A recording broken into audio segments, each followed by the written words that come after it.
एक महिला ने देखा कि उसका पड़ोसी घबराहट में अपना सामान समेट रहा है। जैसे ही वो सड़क पर आई, उसने देखा कि पूरा शहर दहशत में अपने घर छोड़कर भाग रहा है, मानो कोई बहुत बड़ा खतरा आने वाला हो। वह भी अपने परिवार के साथ भीड़ में शामिल हो गई।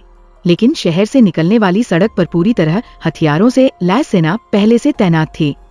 सैनिकों ने जबरदस्ती सबको वापस उनके घरों में धकेल दिया और बाहर निकलने से मना कर दिया।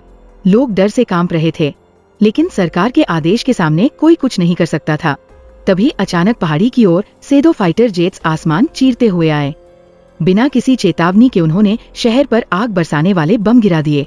एक ही पल में लोगों के घर राख में बदल गए। मिशन पूरा करने के बाद जेट्स सीधे भीड़ की ओर मुड़ गए। लोग चीखते चिल्लाते हुए जान बचाने के लिए भागने लगे। उसी समय लिसा की नजर पहाड़ी पर बने एक पुराने स्कूल पर पड़ी। उसे याद आया कि वहाँ एक छुपा हुआ अंडरग्राउंड शेल्टर था। उसने बिना देर किए अपने परिवार का हाथ पकड़ा और पूरी ताकत से पहाड़ी की ओर दौड़ पड़ी। जैसे ही वे वहाँ से निकले, जहाँ कुछ सेकंड पहले, स्कूल पहुँचते ही जैक ने छत के कुछ पटरे हटाए और धूल से भरा मैनहोल खोल दिया। परिवार एक एक करके सीढ़ी से नीचे उतर गया। जैसे ही मैनहोल बंद हुआ, ऊपर जोरदार धमाका हुआ।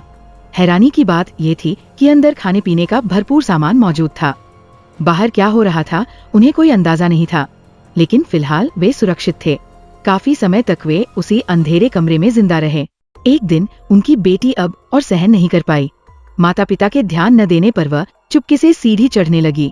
जैसे ही उसने बाहर निकलने की कोशिश की, उसने देखा कि उसके पिता ने रास्ता जंजीरों से बंद कर रखा था। बेटी की जिज्ञासा शांत करने के लिए माँ ने उसे एक देसी पेरिस्कोप दिया, जिससे वो बाहर देख सकती थी।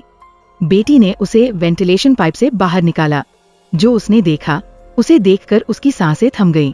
बाहर की दुनिया पूरी तरह बर्बाद हो चुकी थी।